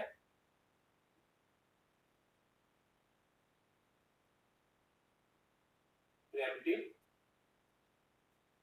और नॉन प्रिएम्प्टिव।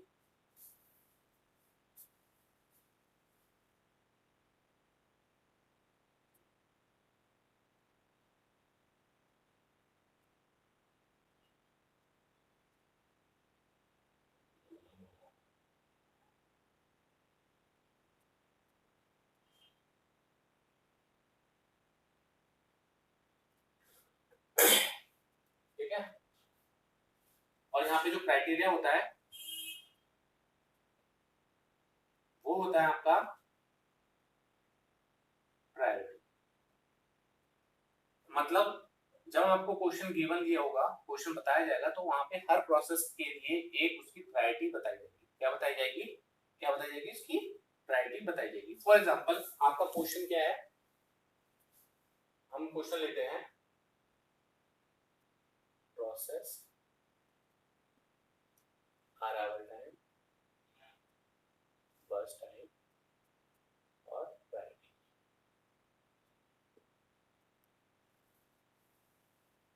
ठीक है।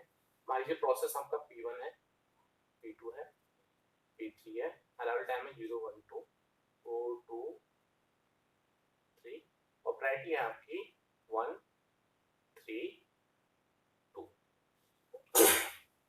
ठीक है। यानी हर प्रोसेस के लिए एक प्रायोरिटी बताई गई है कि उस प्रोसेस की क्या प्रायोरिटी है। इंपॉर्टेंट जो याद करने वाली बात है, यहाँ पे गौर करने वाली बात है, lower the priority number higher the priority. यानी जो जितना आपका प्रायोरिटी नंबर छोटा होगा उसकी प्रायोरिटी उतनी ज्यादा होगी। देखिए यहाँ पे 3 नंबर लिखे हैं, 1 3 एंड 2। सबसे छोटा नंबर क्या है, 1 इन तीनों में। तो प्रोसेस P1 की प्रायोरिटी सबसे ज्यादा होगी क्योंकि इसकी प्रायोरिटी नंबर छोटा है। यानी जितना छोटा नंबर होगा उसको इंडिकेट करते हैं। जैसे कि आपको इसको आप इस तरह से मान लीजिए कि आपको बोला गया फर्स्ट सेकंड थर्ड पोजीशन कौन कौन सी है। ठीक है। तो 3 बच्चे हैं जो फर्स्ट सेकंड थर्ड आए, तो जो फर्स्ट वाला बच्चा है वो ज्यादा अच्छा है ना, उसकी प्रायोरिटी ज्यादा होगी ना। क्यों, क्योंकि वो पहले नंबर पे आया है। तो यहाँ पे पहला नंबर होने का मतलब ये नहीं है छोटा है तो उसकी प्रायोरिटी कम होगी, नहीं, जितना छोटा नंबर होगा उतनी ज्यादा उसकी प्रायोरिटी होगी। तो इसकी प्रायोरिटी सबसे ज्यादा, उसके बाद इसकी प्रायोरिटी और उसके बाद इसकी प्रायोरिटी। ये चीज समझ में आई बच्चों?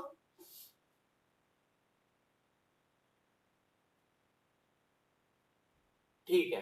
तो यहाँ पे हम क्या करते हैं, प्रायोरिटी के अकॉर्डिंग यहाँ पे शेड्यूलिंग करते हैं। यानी अगर दो प्रोसेस एक साथ आती हैं तो हम उनकी प्रायोरिटी नंबर कंपेयर करते हैं। जिसका प्रायोरिटी नंबर छोटा होता है पहले हम उस प्रोसेस को क्या करते हैं, शेड्यूल करते हैं। ठीक है। अब एक क्वेश्चन अराइज होता है कि अगर प्रायोरिटी क्या हो जाती है, टाई हो जाती है। मान लीजिए यहाँ पे इसकी प्रायोरिटी 2 है, इसकी भी मैं कर देता हूँ 2। इस केस में यहाँ पे अगर प्रायोरिटी क्या है, टाई अप हो जाती है, प्रायोरिटी सेम हो जाती है तो उस केस में क्या करना है, तो उस केस में हम चेक करेंगे अकॉर्डिंग टू अराइवल टाइम। क्या चेक करेंगे? अकॉर्डिंग टू अराइवल टाइम, जो पहले आया है उसके हिसाब से होगा। Is that clear? और अगर अराइवल टाइम भी सेम हो जाता है तो फिर हम देखते हैं प्रोसेस आईडी की हेल्प से। क्या देखते हैं? प्रोसेस आईडी की हेल्प से। मैं लिख देता हूं, इफ प्रायोरिटी सेम तो arrival time, if eighty same तो आप देखेंगे प्रोसेस आईडी के अकॉर्डिंग। इतनी बात समझ में आ गई? यस और नो? इतनी बात समझ में आ चुकी है? चलिए, इतनी चीज हो गई आपकी यहाँ पे, तो अब इसके ऊपर हम क्वेश्चन देख लेते हैं।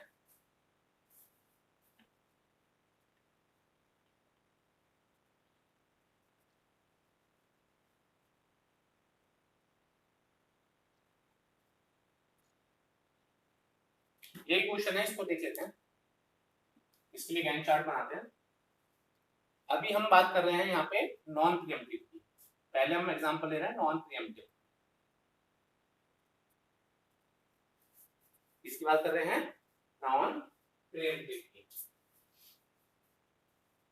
गैंट चार्ट बनाया। गैंट चार्ट हमेशा इससे स्टार्ट होता है 0 से। अब देखिए टाइम 0 पे कोई प्रोसेस आई थी आपकी? टाइम 0 पे कोई प्रोसेस आई है? यस, प्रोसेस P1 आ चुकी है। तो और कोई प्रोसेस नहीं आई अभी तक, तो P1 को हमने इस पे शेड्यूल कर दिया। P1 ने अपना एग्जीक्यूशन स्टार्ट किया। अब क्या है, नॉन प्रीएम्प्टिव मोड है, तो जितना टाइम इसका है उतना टाइम भी चलेगी। इसका टाइम कितना है? 4, तो ये 4 तक पूरा चलेगी, क्योंकि ये है नॉन प्रीएम्प्टिव मोड। हमें मोड भी ध्यान रखते हुए चलना है। तो ये बिना रुके 4 तक चलेगी। 4 तक चली, ये खत्म हो गई। अब इसका जब ये 4 तक कंप्लीट होगी, ये बाहर चलेगी, इसका कोई एग्जिस्टेंस नहीं था। अब बची P2 और P3। 4 तक जब तक चली, यानी 4 टाइम हुए, क्या रेडी स्टेट में और कोई प्रोसेस है? यस, टाइम 1 पे ये आया, टाइम 2 पे ये आया, यानी यहाँ पे आपके P2 और P3 आ चुके हैं। तो अब इन दोनों में से हमें एक शेड्यूल करना है यहाँ पे कि कौन सा शेड्यूल होगा। तो इसमें देखा जाएगा कि अराइवल टाइम पहले P2 आया था, फिर P3, दोनों आ चुके हैं एक साथ। अब कौन सा शेड्यूल होगा? अब देखी जाएगी प्रायोरिटी। ठीक है, मान लीजिए यहाँ पे हमारी प्रायोरिटी किसकी है? ये मान लीजिए ये है आपकी, इसको मैं क्वेश्चन को करेक्ट चेंज कर रहा हूँ यहाँ पे 3। अब इनकी प्रायोरिटी देखिए, तो इसकी प्रायोरिटी 3 है, इसकी 2 है, तो प्रायोरिटी किसकी ज्यादा हुई? ये ज्यादा हुई ना? नहीं नहीं, प्रायोरिटी देखो 3 और 2 वाली ज्यादा हुई ना। 2 किसकी है? 3 की। तो P3 को हम यहाँ पे असाइन कर देंगे। P3 को असाइन कर दिया। P3 कितने टाइम के लिए चलेगा? 3 टाइम के लिए। 4 3 7, ये हो गया आपका P3 यहाँ पे खत्म। P3 भी यहाँ पे खत्म हो गया। अब बचा कौन सा? एक ही प्रोसेस है तो फिर आराम से आ जाएगा। अब बचेगा कौन सा है? P2। P2 को करा, P2 कितने टाइम तक चलेगा? 2 तक। 7 2 9। इतनी बात समझ में आई? यहाँ पे ये है, यहाँ पे ये है प्रायोरिटी के अकॉर्डिंग। मान लीजिए अब यहाँ पे मैं क्वेश्चन में फिर से वापस चेंज कर देता हूँ। ये क्वेश्चन होता मेरा यहाँ पे भी 2, ठीक है? तो अब यहाँ पे ये कैसे होता? भाई P1 ने अपना एग्जीक्यूशन खत्म कर लिया 4 पे, ठीक है? अब प्रोसेस P2 और P3 में से सिलेक्ट करना है। P2 और P3 दोनों की क्या है? प्रायोरिटी सेम हो गई। तो जब भी प्रायोरिटी सेम हो जाएगी तो हम किसको चेक करेंगे? अराइवल टाइम को। अब अराइवल टाइम के अकॉर्डिंग कौन सा पहला आया है? P2 पहला आया है ना, तो हम P2 को शेड्यूल करेंगे। P2 कितने टाइम चलेगा? 6 तक। 4 और 2, P2 ने अपना खत्म कर लिया, तो उसके बाद P3 लेंगे। P3 कितने टाइम चलेगा? 3 और चलेगा, तो ये हो गया 9 तक। आगे बात समझ में? चेंज हो गया ना? हाँ, तो प्रायोरिटी सेम है तो कुछ नहीं, अराइवल टाइम के अकॉर्डिंग देखना है। और अराइवल टाइम भी सेम हो जाता तो हम देखते हैं प्रोसेस आईडी के अकॉर्डिंग। जिसका प्रोसेस आईडी नंबर छोटा होता है उसको बढ़ाते हैं। आई बात समझ में?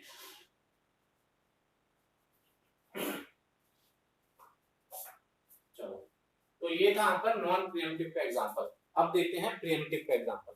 उसके बाद ये पूरा शेड्यूलिंग वाला चैप्टर खत्म है आपका। इसलिए छोटी सी क्लास थी, इसलिए मैं आपको ये बुलाना चाह रहा था कि मैं अगले लेक्चर के लिए ना छोड़ा जाए।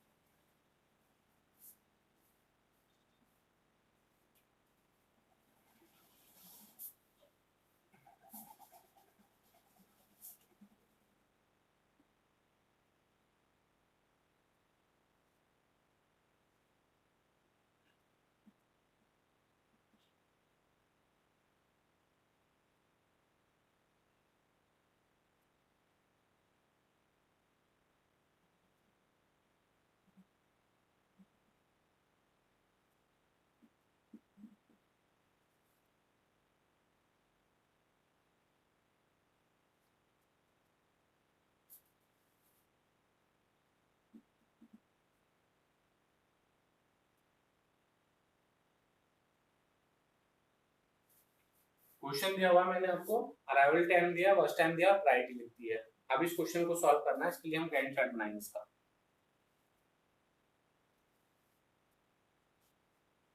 ठीक है, इसके लिए अब हम गैंट चार्ट बनाएंगे। गैंट चार्ट हमेशा स्टार्ट होता है 0 से। टाइम 0 पे कौन सी प्रोसेस आ चुकी है हमारे पास? P1 आ चुकी है, तो P1 अब आई है, तो कोई और प्रोसेस नहीं है, तो हम P1 को यहाँ पे शेड्यूल कर देंगे। ध्यान रखिएगा, हम बात कर रहे हैं यहाँ पे आज प्रीएम्प्टिव की। P1 ने अपना एग्जीक्यूशन स्टार्ट कर दिया। P1 ने एग्जीक्यूशन स्टार्ट किया, उसको चलते हुए सिर्फ 1 सेकंड का टाइम हुआ था। अब कौन सी प्रोसेस आ गई यहाँ पे? P2। और कोई प्रोसेस थोड़ी है ये P2। अब इसने अपना 1 सेकंड का टाइम पूरा कर लिया, बचा हुआ टाइम कितना है? 1। चलिए, अब जब P2 आ गई, P1 के साथ साथ P2 भी आ गई है। P2 और P1 की प्रायोरिटी कंपेयर की जाएगी। P2 और P1 की प्रायोरिटी कंपेयर की जाएगी। अब यहाँ पे देखने में आता है कि भाई इसका नंबर छोटा है, तो इसका मतलब क्या है? P2 की प्रायोरिटी P1 से ज्यादा है, तो P1 को हटा दिया जाएगा। ठीक है, P1 को हटा दिया जाएगा, उसका एग्जीक्यूशन रुक गया। अब आ गई P2। P2 ने अपना एग्जीक्यूशन स्टार्ट किया। P2 ने जब अपना एग्जीक्यूशन स्टार्ट किया, तो एक प्रोसेस और आ गई सेकंड नंबर टाइम पे, P3। ठीक है, कौन सी आ गई? P3। अब P3 इसने अपना एक एग्जीक्यूशन खत्म कर दिया, बचा। अब देखिए P3 जब आ गई, तो अब यहाँ पे कौन कौन सी प्रोसेस बची? P1 भी रेडी स्टेट में है, P2 भी है, P3 भी है। अब इनकी प्रायोरिटी देखी जाए, तो प्रायोरिटी P2 और P3 की बराबर है। P2 और P3 की बराबर है। अब जब प्रायोरिटी बराबर होती है, तो हम किसको देखते हैं? अराइवल टाइम को। हमने देखा अराइवल टाइम P1 P2 के अराइवल टाइम क्या है? छोटा है, तो यानी P2 पहला है, तो P2 अपना एग्जीक्यूशन कंप्लीट करेगी अगले टाइम के लिए। कितने टाइम के लिए? 2 के लिए। तो कितना हो गया?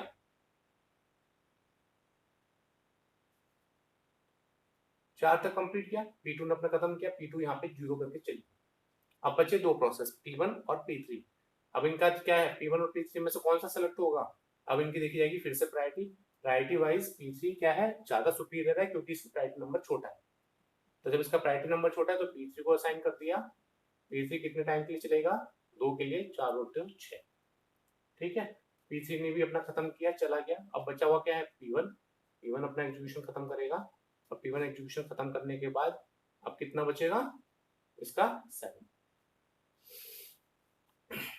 आई बात समझ में बच्चों? अब एक छोटी सी चीज और बताना चाहूंगा। जब आप इसका कंप्लीशन टाइम नोट करोगे, हम कंप्लीशन टाइम जब देखते हैं, तो हम क्या करते हैं? राइट टू लेफ्ट चलते हैं ना।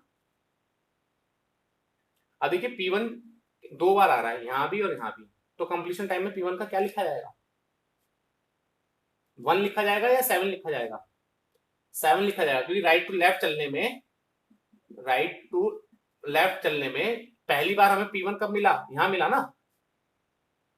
पहली बार जब हमें P1 मिला, कहां मिला? यहां मिला ना। तो जो यहां मिला पहली बार, उसी का टाइम नोट होता है, सेकंड टाइम वाले का नोट नहीं होता। ठीक है, तो उसका 7 हो गया। P3 का कंप्लीशन टाइम 6 हो गया, P2 का कंप्लीशन टाइम 4 हो गया। उसके बाद ये नंबर कितनी बार भी रिपीट होते रहे, उससे कोई मतलब नहीं है। ठीक है, तो बेटा ये था आपका प्रायोरिटी शेड्यूलिंग। तो ये कुछ शेड्यूलिंग क्राइटेरिया है, जनरली आपके एग्जाम में 3 तरह की शेड्यूलिंग ही पूछी जाती है। पहली है FCFS, दूसरी है प्रायोरिटी, और तीसरी है आपकी SJF। ये 3 तरह की प्रायोरिटी है जिनके ऊपर क्वेश्चन मोस्टली पूछे जाते हैं। बाकी जो है मल्टी लेवल क्यू और आपकी क्या कहते हैं राउंड रॉबिन शेड्यूलिंग वगैरह, इस पर सिर्फ थ्योरेटिकल क्वेश्चन आता है, तो वो मैं आपको नहीं करा रहा हूँ उसके क्वेश्चंस, ताकि और कंफ्यूजन ना हो। तो 3 तरह के हैं, जिसमें से FCFS का अगर हम मोड की बात करें, तो एक छोटा सा चलो चार्ट बना लेते हैं आपको इन तीनों एल्गोरिथम की समझाने के लिए।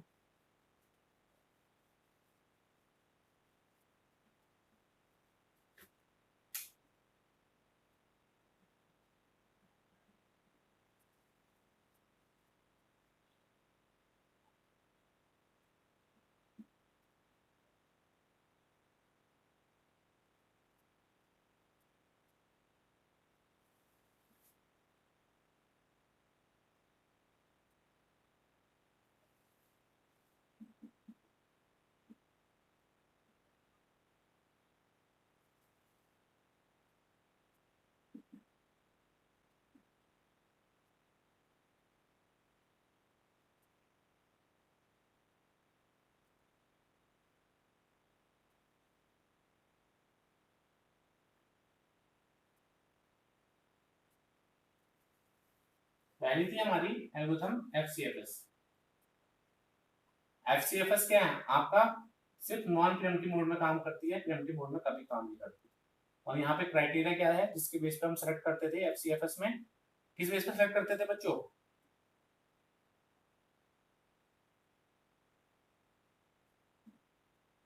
Arrival time. दूसरी क्या है आपकी एसजेएफ, ये प्रीएम्प्टिव में भी नॉन प्रीएम्प्टिव में भी काम करती है। और ये किस क्राइटेरिया पे काम करती है एसजेएफ? बस टाइम पे। ठीक है, अगर बस टाइम सेम होता है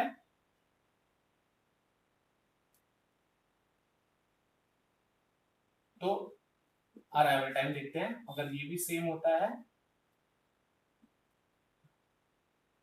तो आईडी देखते हैं। ठीक है, अगली कौन सी थी आपकी प्रायोरिटी, ये भी प्रीएम्प्टिव और नॉन प्रीएम्प्टिव मोड में काम करती है। क्राइटेरिया क्या होता है आपका यहाँ पे प्रायोरिटी, अगर प्रायोरिटी आपकी सेम होती है, प्रायोरिटी आपकी सेम होती है तो आप अराइवल टाइम को देखते हैं, और अराइवल टाइम सेम होता है तो ध्यान आप उसको आईडी के हिसाब से देखते हैं। ठीक है बच्चों, तो ये चार्ट बना दिया, इसका एक चाहो तो आप स्क्रीनशॉट ले लो, इट विल हेल्प यू।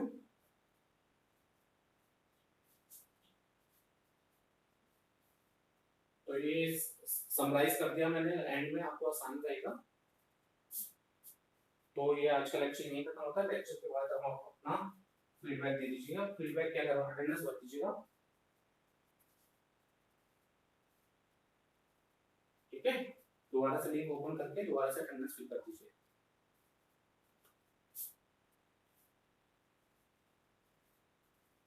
क्या बेटा, आवाज नहीं आ रही, फिर से आपकी आवाज कट रही है।